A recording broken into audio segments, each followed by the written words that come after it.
Bonjour à tous et bienvenue sur ce nouveau tutoriel sur Meteor.js. Alors je vous propose dans ce petit tutoriel de faire un rapide aperçu de ce qu'est Meteor, de découvrir avec moi le framework et son histoire. Donc c'est parti. Alors tout d'abord, qui est derrière Meteor? C'est très simple, c'est la société Meteor. Vous pouvez aller sur leur site directement meteor.com. C'est une start-up à la base lancée en 2011. Qui avait pour projet, ils voyaient qu'il y avait tout un tas de sites qui marchaient avec des stacks très compliqués, donc comme Facebook, Twitter, etc. Et leur projet à eux, c'était de démocratiser cette technologie-là pour pouvoir avoir des sites qui sont très responsives et créer un framework donc du coup open source pour proposer à tout le monde ce type de technologie. Donc au départ, la première version qui n'était pas publique était sortie du coup en 2011. Ensuite, il y a eu plusieurs versions pré-alpha qui sont sorties. La première version stable officiellement est sortie le 28 octobre 2014, donc la 1.0. Depuis, Meteor a continué son chemin jusqu'à la dernière grande version qui était la 1.1, donc qui est sortie le 31 mars 2015. Actuellement, il y a déjà plusieurs versions qui sont sorties depuis, qui améliorent encore le framework et qui corrigent certains défauts. Là, actuellement, la prochaine grande étape sera la 1.2 qui amènera également son lot de nouveautés. Mais concentrons-nous sur ce qui existe déjà.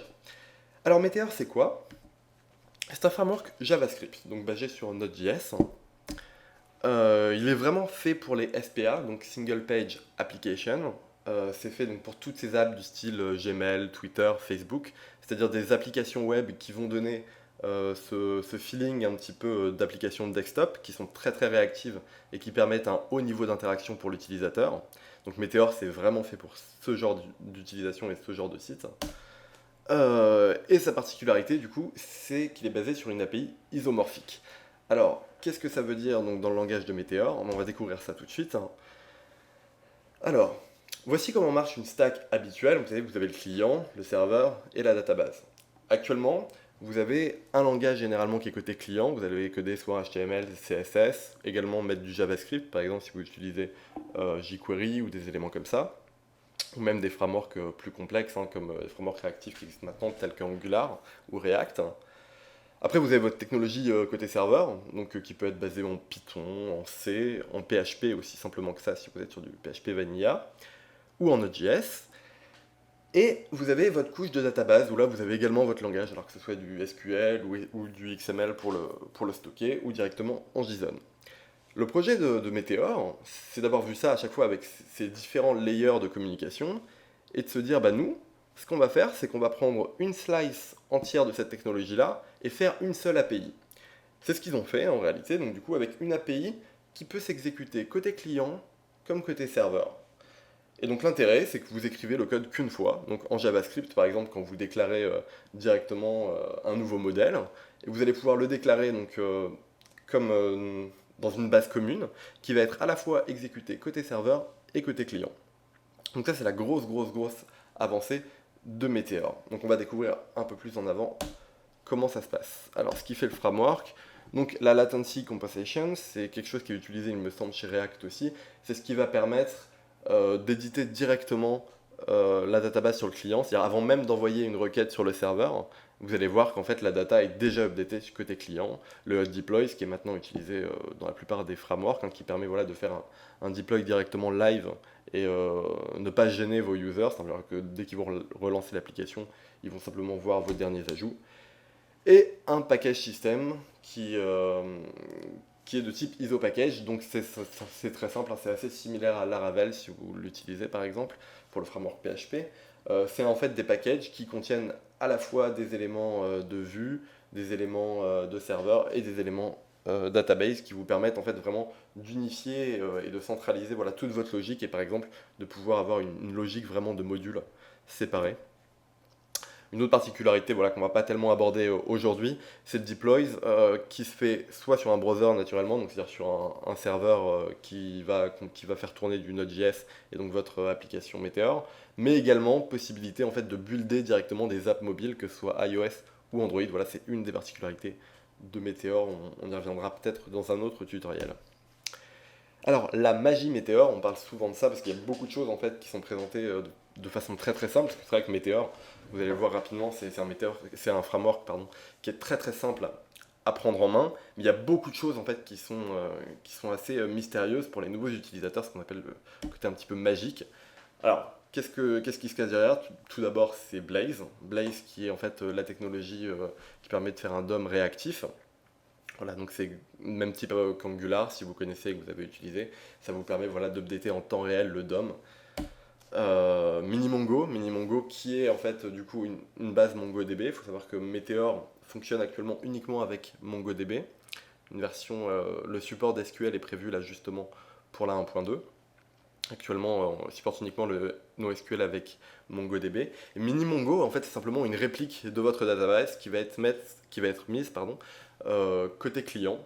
Et c'est avec cette database, donc Minimongo, que votre client va d'abord parler. Donc c'est ce qui lui permet justement d'avoir une interface très très réactive et de faire de la latency compensation, DDP, Distributed Data Protocol. Alors ça c'est encore un niveau plus bas, vous n'avez vraiment pas besoin d'aller jusque là, mais c'est juste pour vous donner une idée. C'est en fait tout simplement le protocole qui va être utilisé par Meteor pour faire voyager l'information entre le client, entre le serveur, entre la database, Minimongo et votre database commune. C'est simplement en fait du JSON qui va être transféré au sein de WebSocket. Je vous propose de commencer maintenant tout de suite à installer Meteor et aller le découvrir un peu plus en avant par la pratique. Alors, c'est parti, on se rend sur le site meteor.com directement. Vous voyez, donc là il y a un petit peu les points que je vous ai présentés. Voilà, ils vont un petit peu plus loin, ils vous présentent les grands principes du framework. Vous avez un bouton, c'est tout simple, Install Meteor. Vous cliquez, et là, c'est très très simple. Si vous êtes sous OS X et Linux, c'est aussi simple qu'une commande dans votre command line. Donc vous copiez-collez ça directement, il va se charger d'installer Node.js, toutes les dépendances et tout ce qu'il faut pour faire tourner Meteor. Ça ne peut pas être plus simple que cela. Donc après vous aurez Meteor, la commande Meteor qui sera accessible directement à partir de n'importe quel dossier sur votre PC. Donc sur Windows, c'est pas plus compliqué en fait, puisque depuis la 1.1, le support de Windows est natif maintenant pour Meteor.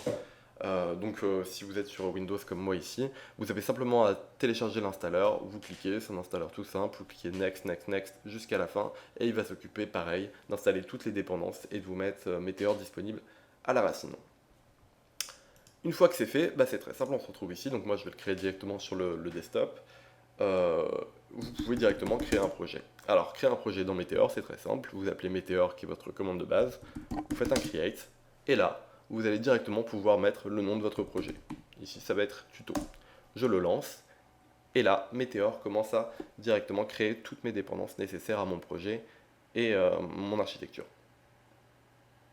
Donc, vous voyez, ça va très vite. Il m'indique même les commandes qui sont maintenant nécessaires pour pouvoir lancer mon app. C'est des tutos, je suis à l'intérieur.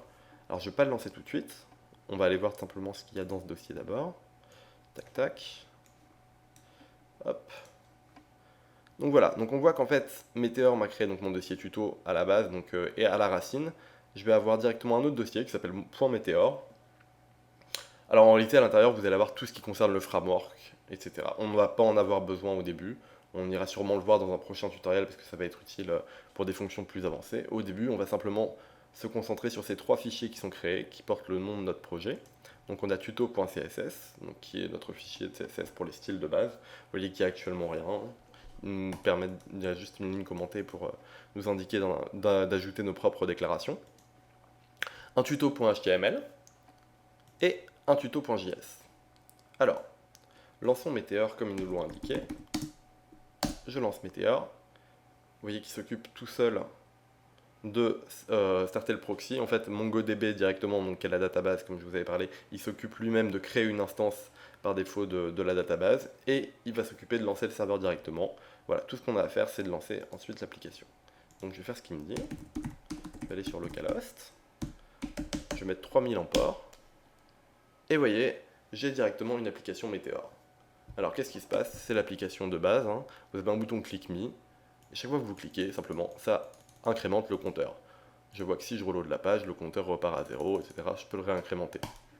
Alors c'est cool, c'est intéressant. Vous allez me dire, ça je peux le faire en JavaScript directement. Je vois pas en quoi c'est vraiment révolutionnaire. On va regarder un petit peu comment ça marche. Ce qu'on va faire là comme petit projet, pas vraiment un projet, hein, c'est plus pour découvrir la syntaxe et les possibilités de Meteor. C'est qu'on va simplement transformer ce petit exemple de départ de Meteor pour le mettre, comment dire, sur une base MongoDB directement, donc qui soit réactif et, euh, et persistant, voilà, sur plusieurs utilisateurs. Par exemple, là, vous voyez que si je veux ouvrir un nouvel onglet et que je fais localhost 3000, hop, je repars à 0, et mon ancien user, lui, est toujours à sa donnée personnelle, avec 0, comme si personne n'avait cliqué. Alors nous, on voudrait que, par exemple, chaque fois qu'un utilisateur clique, peu importe d'où il soit, le compteur soit incrémenté. Bon, alors on va aller regarder ça. Alors, comment ça marche? Vous avez ici le HTML. Alors, on va commencer par là, c'est le plus simple. Qu'est-ce qui se passe? Ici, vous avez donc simplement le handlebar qui est utilisé par Blaze, en fait, qui est le moteur de rendu de Meteor, qui va simplement dire ici, je vais afficher le template hello. Vous avez ici en dessous le template hello, donc avec son nom ici, avec un bouton simplement et une phrase you press the button. Et là, vous avez le même principe qu'en handlebar avec deux accolades et qui va chercher la variable compteur. Alors côté JS, ça va être tout aussi simple. Donc vous allez d'abord pouvoir remarquer la structure. On a un premier if qui va concerner le client, donc Meteor isClient, donc qui va exécuter tout le code quand on est côté client, et la structure isServer qui elle va évidemment concerner la côté serveur. Alors, on va d'abord essayer de voir justement quelle est la différence entre ce fameux isClient ou isServer. Donc pour ça, c'est pas très compliqué. On va d'abord commencer par hop, je vais utiliser la fonction startup. Vous voyez, donc ça c'est une commande qui va être lancée directement à chaque fois que Meteor démarre. Et je vais commencer par faire un console.log. Alors, un console.log, tac, et il va dire je suis le serveur. Voilà. Alors je vais reprendre ma petite logique ici, Meteor Startup, et je vais aller la mettre dans le client aussi. Et voilà, tac tac. Et ici c'est pas très compliqué, je vais dire je suis le client. Hop, client, avec un L c'est un peu mieux. Hop, je vais ouvrir ma console.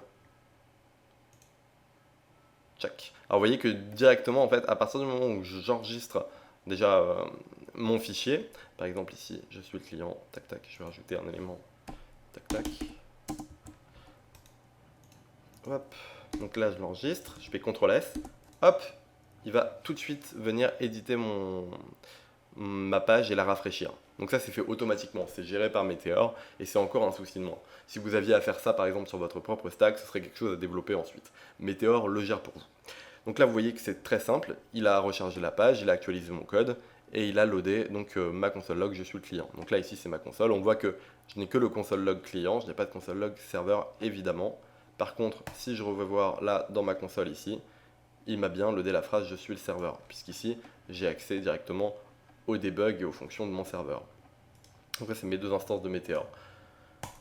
Alors vous voyez que tout est actuellement écrit dans le même fichier, que ce soit client-serveur. C'est complètement possible, hein, puisque on en parlera sûrement dans une autre vidéo, mais l'architecture d'un projet Meteor est très très libre. Vous pouvez vraiment écrire votre projet comme vous le souhaitez. Je ne vous le conseille pas pour des gros projets, hein, même sur des projets qui dépassent voilà, simplement l'exemple de base, c'est-à-dire après il va mieux falloir créer des dossiers directement. On va voir qu'il y a des nomenclatures qui permettront de créer justement des dossiers réservés au serveur, des dossiers réservés aux clients qui nous éviteront justement d'utiliser ce type de nomenclature avec le if is client ou if is serveur. Pour le moment on ne va pas s'en occuper, voilà, on va rester sur cette configuration là, ce sera amplement suffisant pour la démonstration. Donc qu'est-ce qui se passe actuellement dans notre code? On voit que simplement, il commence à chaque fois qu'on démarre le serveur, il remet en fait un compteur en utilisant une fonction de session et il met un compteur à 0. Ok. Donc ça c'est très simple. Et à chaque fois on a un helper. Le helper c'est ce qui permet du coup d'aller directement nourrir ce handlebar ici qui va aller chercher le compteur. Voilà, il va simplement répondre à ce helper qui en fait correspond à un template, le template hello. Donc là il sait que ce helper ne sera valable que pour ce template-ci. Et donc après, il propose le helper counter. Quand le template demande counter, la fonction qui est exécutée, c'est simplement d'aller rechercher la valeur de compteur. Ensuite, j'ai exactement la même nomenclature que pour un helper, mais pour un event. C'est-à-dire, je vais aller dans mon template hello. Et là, dans le template hello, à chaque fois que je vais cliquer sur le bouton, il faudra simplement aller me setter la fonction, me setter la variable counter, il faudra la setter à counter plus 1. Voilà, c'est aussi simple que ça. Alors nous, on va changer un petit peu. On va faire ça, comme je vous l'ai dit, en utilisant MongoDB. Alors l'intérêt d'utiliser MongoDB, c'est que justement, on va pouvoir créer une application qui sera cette fois multi-utilisateur. Alors c'est très très simple, tout ce que je vais avoir à faire en fait, c'est simplement déclarer une nouvelle collection. Alors une nouvelle collection, c'est quoi? C'est simplement un modèle en MongoDB qui va nous permettre de stocker notre valeur. Donc je vais l'appeler counter, et counter, donc ça c'est mon opérateur qui va me permettre après de l'appeler, donc ça va être ma variable globale qui va me permettre de l'appeler. Counter va être égal à une new MongoDB collection, voilà, aussi simple que ça. Alors j'ai pas besoin des options, hop, new Mongo collection. Et là, tout simplement, je vais l'appeler counter aussi. Voilà, c'est pas très compliqué. Je fais CTRL S. Hop. Donc là, vous voyez que j'ai ma page qui est actualisée. Donc je peux faire un exemple tout de suite dans la console. Si je marque counter pour appeler ma variable, hop, je vois que counter correspond désormais à une collection qui a été créée MongoDB. Donc je vois que tout de suite déjà, ma collection est prise en compte. Alors, maintenant on va insérer une donnée. Donc, on va simplement utiliser un counter insert, voilà, donc ça c'est du MongoDB, hop, tchac, tchac, tchac, tchac, et là, ce que je vais insérer, ça va être simplement, voilà, une valeur, ça va être très simple, hein, une valeur count qui va être égale à 0, voilà, hop, je vois que là il me retourne une clé directement, donc j'ai bien créé ma valeur count, et donc j'ai créé simplement une entrée dans ma collection counter. Donc ça, je vais pouvoir le récupérer. Alors, hop, hop, hop. Ici, on n'a plus besoin du session set.